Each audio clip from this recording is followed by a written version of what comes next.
始まりました。最近トレラジオ第57回、今週もどうぞよろしくお願いします。よろしくお願いします。はい、このラジオは、私がこのうちにアトリエを持って、そして私たち夫婦が半別居生活になったということで、私たち夫婦の今をお届けする、そんなラジオになっています。今週はね、本当は一人で台湾に行ってこようと思ったんですよ。一人で台湾に行ってご飯食べたり、あとはお茶飲んだり、お茶っ葉買ったりっていうのを初めて一人で台湾に行ってみようみたいな計画していこうかなと思ったんですけど、近づいてきて気づいたんですが、台湾は今春節いわゆる旧正月というもので、いや俺もね、台湾にいたのに、4年も離れると、旧正月のことがすっかり頭から抜けてて、行ってらっしゃいと思ったら、まあもうお店で何もやってないね。そう、いやもうすっかり忘れてて、でじゃあ今週何の動画撮りますよっていう話になったんですよ、急遽。でどうしようかなと思って自分のチャンネルをこう見てたら、一番最初に私のチャンネル内でバズった動画、モーニングルーティンなんですけど、それがまた私が会社員時代だった時の4時起き25分で家を出る OL のモーニングルーティンって、あれってね、知ってくださって今もまだ見てくれてる方もいらっしゃると思いますし、ね、なんか旅先とかでさ、言われるよね、このチャンネルでみたいな言ったら、あ、このルーティンのモーニングルーティンの人ですねみたいな言われるよね。そう認識されてなくても、この動画は見たことありますみたいな。本当そう。だから去年ね、フランス旅行行った時に、フランスのツアーのガイドさんみたいな人が、あなたはモーニングルーティンの人ってなって、あなたのことは知らなかったけど、モーニングルーティンのあの動画だけは見たことあって、びっくりって言われたことあったりとかしてね、世界中の人にね届いた動画があるんですけど、それがなんとちょうど600万回超えました。すごい未だに伸び続けてて、地道にね。ということで、あの時の動画をリバイバルというよりかは、今の私の生活に合わせてアップグレードしたものを作れないかと思って、なのでこれのラジオの前にモーニングルーティンが流れてると思うんですけど、いつもの動画とは思えないぐらい本編が短すぎるので、びっくりされてる方も多いのではと。最近はさ、本編20分ぐらい、ラジオが30分ぐらい、だいたいそれで1時間ぐらいの動画をお届けしてるんだけど、もう始めた当初っていうのはもう5分とか、8分とか10分いたら今週長かったねっていう感じで、なんかすごいね、新鮮。昔はそうだったよね。そう、ショートフィルムに近い感覚で作ってたので、今回もそういう感じで作ったから、いつもとそのカット割りが、なんだろう、こう動きが連動して一連の流れで見えるように撮るっていうので、結構なんか楽しかった。久しぶりにあの時の感じみたいな、今の私の生活のリアルなモーニングルーティンを撮れたかなと思うんですけど、私はこっちにいる時、いろいろ仕事したりしないといけない時は、一日を充実させたいからっていうことで早起き頑張ってるんだけど、あなたと住んでる方の家に帰る時はプライベートっていう気持ちがあるので、その時は別に朝早く起きてないんだけど、っていうのが私の中で心地いい過ごし方だな、1週間のって思ってやってるんだけど、あなたはちゃんと毎日朝早く起きてるよね。そうね。ということで、この前半の本編部分で私のモーニングルーティンをご紹介したと思うんですけど、せっかくなのでそういう感じでラジオのテーマも、朝活だったりとか、自分のこう一日を有意義に過ごすためのものっていうのを中心に話していこうかなって思ってて、なのであなたのちょっとモーニングルーティンもぜひここで。そうね。はい。写真はあなたに撮れって言われたので、ここでピョコピョコ出していこうと。まず何時に起きますか、いつも？だいたい4時から5時の間に起きます。すごいね。しかも自然に起きてるよね。はい、もう目覚ましはいりませんっていうのもね、前日は9時から10時の間に寝てます。そう、4時起きとか聞いたらさ、気合い入れてさ、絶対起きるっていう感じやけど、気合で起きてるって感じっていうよりはちゃんと調整して起きてるって感じ、で起きたらすぐ洗面所に行くと。そう、お手洗いを済ませて、顔洗って体重を測ります。これですね、毎日記録が残ってます。お着替えですね茶子馬子の T シャツなんですけど、洗濯機があるんで、でも乾燥終わってるんですよ、朝。なのでそれを畳みながらそれを着るなんと効率のいい。でお水飲みますね。あ、普通の常温の水ね。はい、なんかお白湯もいいんでしょうけど、最近体調がいいせいかむしろ水飲みてって思っちゃう。あ、なるほどね。そうこれが朝ごはんですね。朝ごはんっていうか、トレーニング前のご飯、はい、プレミアリーグを見て、そうプレミアリーグを見ながらこれを食べたり本読んだりして過ごしてます。ちょっとゆっくり、はい、でジム行きますね。はい、最近あなたにおすすめされたレッツゴーソング、はい、これすっごいいいよね。これで、はい、レッツゴーって思いながら、はいはい、トレーニングをやってますね。はい、で帰ってきてシャワーを浴びて着替えます。はい、着替えて、はい、掃除機をかけますね。はい、で掃除機かけてるとだいたいあなたが起きてきますね。これちょっと顔は NG してね、はい、なぜかご機嫌ですね。はい、これが朝ごはん、でもう僕最近朝と昼のご飯をたくさんとって、夜はあんまり食べないですね。っていうのもさっき体重のさグラフ見たと思うけど、ハワイ行ってからちょっと体重増えてきてるんで、最近はなるべく午前中にカロリーを集中させて食べてますね。でこれを食べてコーヒー一杯飲んでスタートですね。なるほど。っていうのがね、心地よくて今続いてますね。わかるわかる。そういう感じで実はコウヨトリさんからのお手紙も、ちょっと睡眠とか、そういうことに関するお手紙も来てたので読んでみたいと思います。はい、ヨーロッパ在住40代コウヨトリネームゆたんぽさんからのお手紙です。ミクさん先生こんにちは。いつも楽しく拝聴しています。今年の目標はいろいろとあるのですが、今取り組んでいるのが睡眠の質と量の向上です。年齢のせいもあってか長く寝ることが難しく、6時間すると目が覚めてしまいます。目標の睡眠時間は平均7時間以上です。正直シャクティマットを買うか迷っています。ミクさん先生の睡眠の満足度はいかがですか、ということです。睡眠時間は私はもう本当にね、このゆたんぽさんは寝れないって言われてるんですけど、もう私いくらでも寝れるの。本当すごいですよ。この人の睡眠時間は。待って、じゃあ本当正直言うと10時間は寝たい。本当にいくらでも寝れるの私。何なんだろうね。俺さ、なんかもう7時間以上とか寝たらもう頭痛くなっちゃうから。だから今ちょっとどれぐらい9時寝の5時半起きだと何時間寝れる？だいたい8時間ぐらいまで寝れるとすっきりなので、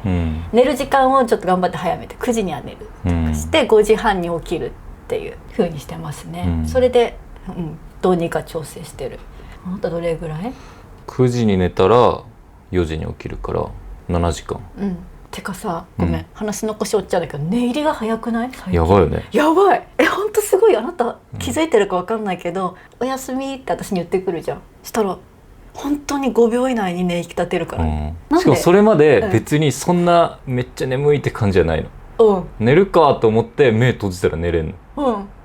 だって前まで結構寝つき悪かったよね。それは結構日中の活動量が増えたっていうのと、あとやっぱ食べ物とお風呂の時間っていうのは結構気ぃつけてる。9時に寝ようと思ったらその3時間前までにはご飯を済ませる。だけど寝る1時間半前にお風呂入る。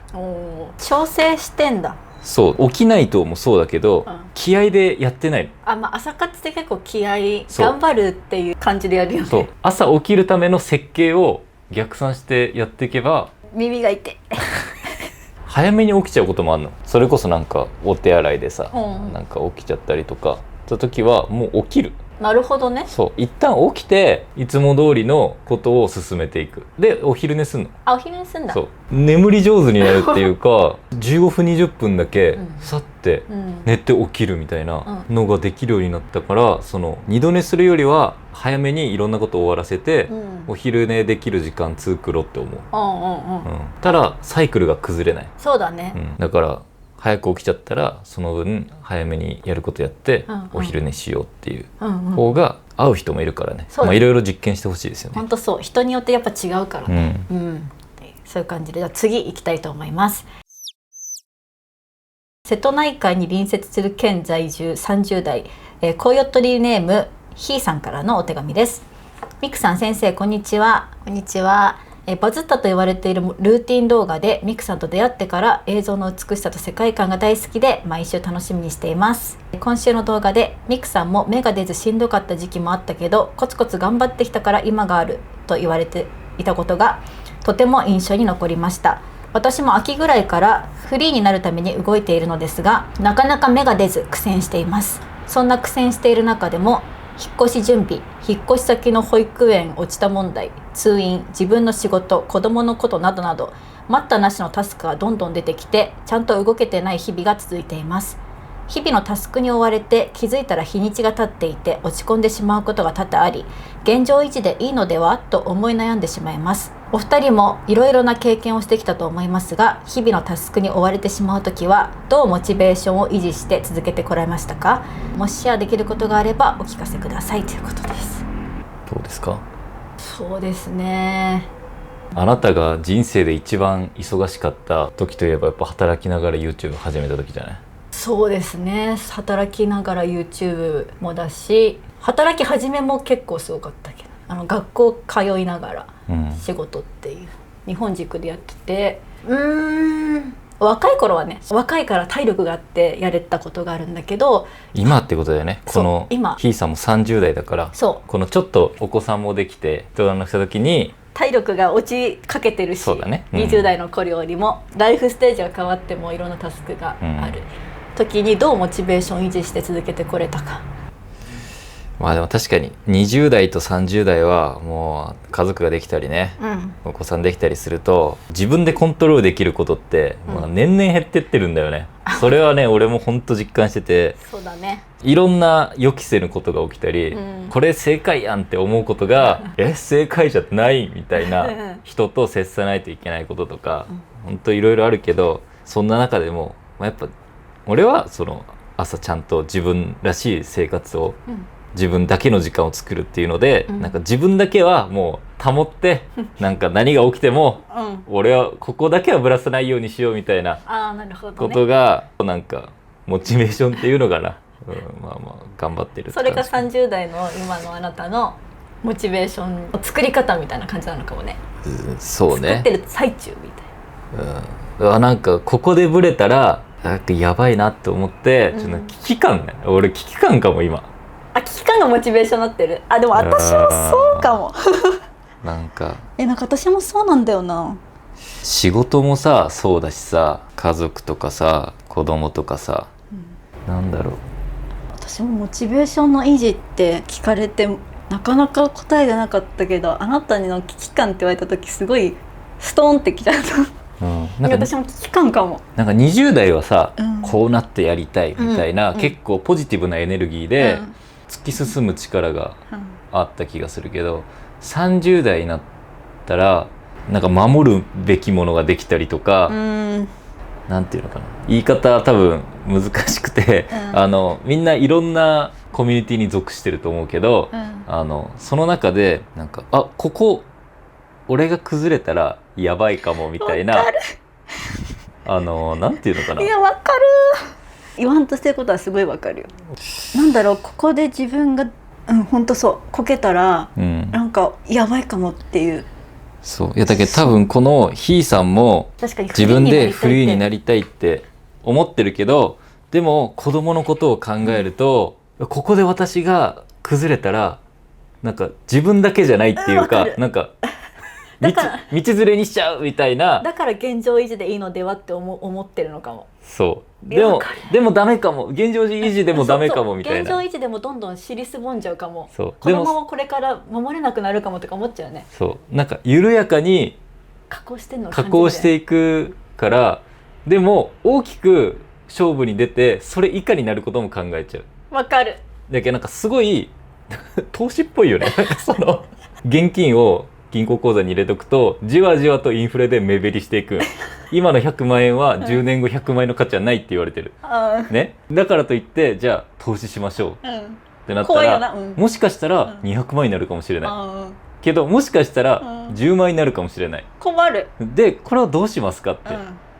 て、いうこれひーさんだけの問題じゃないわ。いや多分全30代がぶち当たるところだと思うし、多分このひーさんもフリーになりたいっていうくらいだから、モチベーションはあると思うよ。そうね。その20代の。わかる。でも自分を取り巻く周りの環境が変化20代じゃないんだよね。そう変化してるから、あの時のモチベーションで突き進んではいけないっていう危機感も同時に持ってると。わかる。どうしたらいいんでしょう。確かにね。私もそうだわ。なんでこんなちゃんと止まらずにやれてるのかって危機感なんだよね。すごい切羽詰まってるわけではないんだけど、危機感ちゃんと持っといた方がいいなっ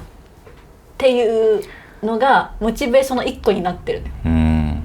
モチベーションっていろいろあるけど、その中の一個に危機感っていうのはちゃんとあって、そうだよね。そうなんかそれが自分を突き動かす原動力の一つになってることは間違いないね。だから自分を今守ろうっていうか、いう気持ちがすっごい強い。だからいろんなことをやるモチベーションになってるかも、もしかしたら。そうやってちゃんと筋トレしたりとか本読んだりとか、なんか最近はなんか資格の勉強もしたりとかね。でもそれもそうじゃない？そう確かにその生活が整ってくると、これやってみようあれやってみようって思えてくるようになった。だからまずはその自分の生活リズムを整える。考えてみまでちょっとお子さんいるからね、なかなか自分で 100%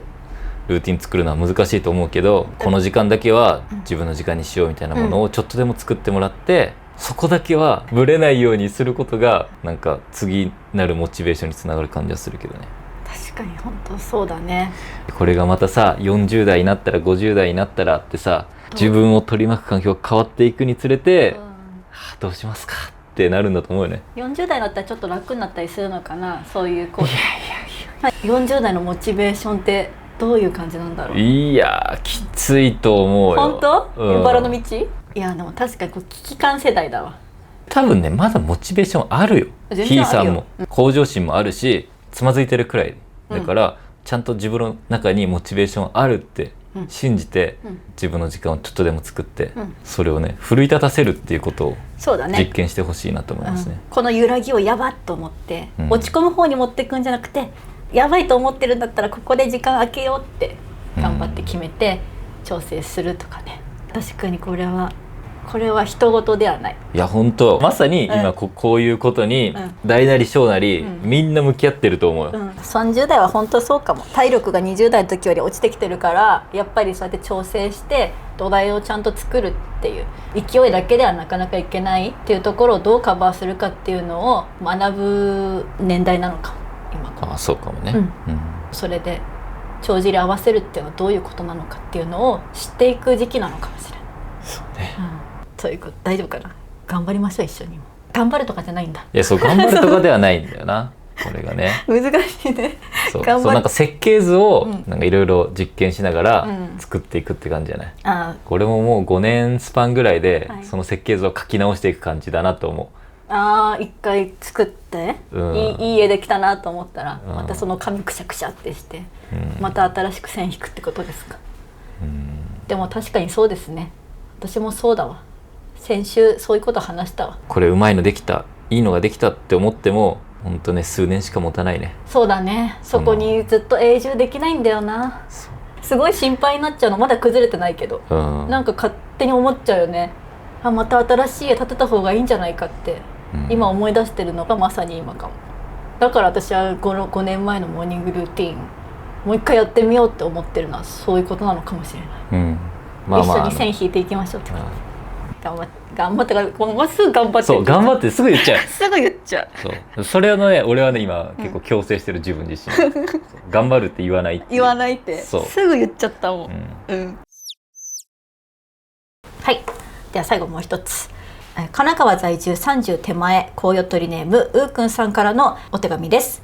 大好きな人から愛情をたくさん感じるのですが、どうしても時々不安になってしまいます。相手から愛されてるのか大切にされているのかと感じるのです。自分が精一杯大切にしているほど強く不安を感じる気がします。話しづらい内容かもしれないですが、お二人は不安になったりすることはありますか？またその時はどうやってその気持ちや相手と向き合っていますか？教えてくださいということで、あなたから愛情を感じる時って何なんだろうって気づいたんだけど、私はね、自分の所在を連絡してくれる、これがもう私にとってあなたからの一番の愛情。例えば、このアトリエから私たちが住んでる家、すごい近いんですよ結構。だけど私がいつもこうやってラジオ終わってあなたが帰る時に家着いたら連絡してねって言うじゃん、そしたらちゃんと着いたよって連絡してくれるでしょ。それが私にとってあなたから愛されてるなって一番思う瞬間。大事な人がちゃんと目的の場所に安全に着けたのか、安全に帰ってくるのかっていうことが私にとって一番大事なことであり、それに応えてくれるっていうことがちゃんと私のことを大事に思ってくれてるんだなって思うから、それ以外のことはあんまり求めてない。昔ブザービートっていうさドラマがあってさ、あれのさ主題歌覚えてる？ビーズでしょ？ビーズ、あれの曲の歌詞の中にさ、愛し抜けるポイントが一つあればいいのにっていう歌詞があって、私あれを聞いてからね、もう恋愛に対して愛し抜けるポイントが1個あればそれだけでいいって思って生きてきた。じゃあ答えとしてはビーズ聞けってそう一部と全部聞いたらもう解決するんだけど、相手にねいろんなことを求めるとやっぱりその期待とかあってさ、こういうものをくれると思ったのにくれなかったと思って、そういうもので測るのではなくて、自分が相手に対してここがすごく私のこと大事にしてくれてるなって自分が思うこと、それがちゃんと行動で示していることに対して私はそれであなたへの愛を感じるみたいなね。いやなんかこのウーくんさんが言ってるのは、なんだろう、愛情を100対100にしたいみたいな理想が多分あるんだと思うよね。それはそれで素敵なことなんだろうけど、なんかよく言われるのは、そのコミュニケーションっていうのは2人の相和なんですよって。つまり2人で100になればいいの。なるほどね。だからって50しか出さなくていいよってことではなくて、2人で100になっとけばとりあえず大丈夫なの。これは別に夫婦だろうと友達だろうと一緒。100、100で200にしようっていう気持ちよりも、2人で100あれば大丈夫だよっていうことを思えてるから、多分俺ら大丈夫なんだと思う。ああ、なるほどね。そうタイミングによるじゃん。本当そう。80相手からもらって自分20の時もあれば、それは逆の時だってある。あるある。これが動くのが人間関係ね。人間関係だし、それが100あるっていうのが愛なんだと思う。なるほどね。そう常に50、50が、確かに理想なのかもしれないけど、それは変数であるっていうことを思ってるので大丈夫なんじゃないかな。それは確かに長年付き合ってて、あなたの結構揺らぎみたいなのを結構感じてた、付き合ってる時。私にすごい興味があるな、私にすごい会いたいと思ってるなっていう時期もありゃ、あれ全然私にいや全くゼロではないけど、私にそこまでそのマックスよりかはないなって時、そういうのがあるっていうのを感じながら過ごしてたから、それによって私があなたからいっぱい来るのであれば私はじゃあ少し、であなたがすごい引いてるのであれば逆に私から多めにっていう風に調整取ってた、でそれが結婚してからもそれがあるんだと思う。お互いいろんなメンタルとかいろんなことによって気持ちのこういう浮き沈みがあって、それに対してお互いが自分のこう出せる分っていうのを調整してた、はって思ったりもしながら、そうね。そうなんかその愛っていう言葉に惑わされて、それがすっごい特別なものなんじゃないかって思うかもしれないけど、それはあくまでコミュニケーションの一つ。いやそうなんだよな。なので内訳が変化してるっていうのはごくごく当たり前なこととして受け入れるしかないんじゃないですか。それが愛じゃないですか。冷静すぎる回答なんですけどまあ満たされてる時が一番怖いよね。ああ、それは深いかもしれない、好きな人がいない時の方がさ意外と平穏じゃん。でもこの人はうーくんは失うのが怖いの。それくらい満たされちゃってるってことか、なるほどね。それぐらい大切でもう満たされちゃってるから、こっから減っていくのがもう怖いのよね。そうだよな。わかる。全部逆なんだよな。そうきっと今とっても幸せなんだと思うの。そうね、さっきのさ話にもつながるけどさ、もしダメになったらどうしようってさ、考えるやん、でその時もどんな状況になっても変えれるのは自分だけだよ。ほんとそれ。だからもう自分だけはぶれないようにしよう戻ったいやもう全部そう本当そうやん。そう誰かと関わり続ける限り、自分ではどうしようもないことがもう起きるんですよ、でもそれはもう認めよう。もう30にもなったらもう認めよう。そうね、もう変えれないの人のことは。そう、変えれないし、もう変えようとも思っちゃダメ。本当それ、だから自分自身がいかに自分自身として歩めるか、っていうことを考えることが一番の安心感になるんだと思う。安心感にもなるし、一番の相手への愛情表現かもね。そうだね。なんか自分が元気でいることが目の前の人を一番幸せにすると思う。いや本当それ、自分がブレてると相手も動揺しちゃうからね。そう、なんかさ前回もさ、自分に優しく他人に厳しくっていうさ、話があったけどさ、いやマジでそうでさ、せっかくこんなさ幸せな環境にいるんだからさ、その自分がさ不安に思ってる姿を相手に見せるくらいなら、もっと元気で、今2人でいることが楽しいよってね、明るい方が相手もね、いい気持ちになるだろうし、全部自分なんだね。もうそこ最近さ、全部自分だねっていう話しかしてないけどさ、もうほんとそうだよね。ここもさ、じゃあ例えばなんだろう、俺がさうじずっとしてたらさ、もうあなたはもういい加減にしてよって思うじゃんでもなんか俺はよくわかんないけど暗いうちからさ外出てさ走ったりしてさ最高だぜって言ってる方がさいいやろ。いやわかる、なんか前まではさ、私がゆっくり寝てたらさ、なんであんたそんなゆっくり寝てんのみたいな冷たい目をさされてさ、それがすごく罪悪感になったんだけど、最近は自分でウキウキして一日過ごしてて、ウキウキしながら掃除機かけてるから、私がちょっとおはようとか言ってもおはようとかいう、なんかすごいポジティブなおはようが来るから、こっちもよし起きるかみたいな感じで、ポジティブなエネルギーがこう循環してる感じがして、変えようとしてくれてたじゃん私のこと。そうね、やめたじゃん、そしたら私も逆にやめてもらったことで私のことを変えようって、逆に乗ってくるんだった。全部逆だよ。本当だね。最近ね、朝さランニングする時にさ、早く走りたいなと思ってさ、いろんなさ動画見たりしてさ勉強してたんだけど、早く走ろうと思ったら前にさ、どんどん足を出そうって思うじゃん、でもそれだと足疲れんの、じゃなくて早く走るには蹴る力をなるべく後ろ足を残しながら走ると自然に足が前に出るから自然とスピードがついてくるし疲れにくい。なるほど。これね、なんか全部逆ない。世の中の全部逆なの。そうだからなんかねよくわかんない常識にやっぱね僕らはとらわれながら生きてるってことを常に全てにおいて考える。本当そうだね。なんか自分の中でイレギュラーが起きたら、これはなんか自分の常識が間違ってるのかもしれないって常に疑う、でそれをなんかいろいろ実験する、でこの実験がね楽しいんだよ。そうかも。そうでそれが分かった時になんか走るの楽しくなるわけ。なんかちょっと後ろ足残そうって愛の確認の話から後ろ足残そう後ろ足残そううーくんさんも何の話に何の質問したっけって思っちゃう。ほんとなんかむくみ取りたいなと思ったら水をいっぱい飲んだ方がむくみは取れんの。もう全部逆ない。じゃあ愛情が確認できないと思ったらもう相手から引き出すんじゃなくて自分から与えていこうっていうことよね。だし、愛されてるか確認するぐらいだったら自分がちゃんと愛せてるかを確認した方がいい。ほんとそう。じゃあ全部逆ということで逆じゃないこともあるけどそうだね。愛情の確認っていうのは結局自分を大切にしたいと思ってるから相手からの愛確認したくなっちゃったりするんだよね。相手と補いたくなっちゃう。けど一旦自分を満たすことでね、相手の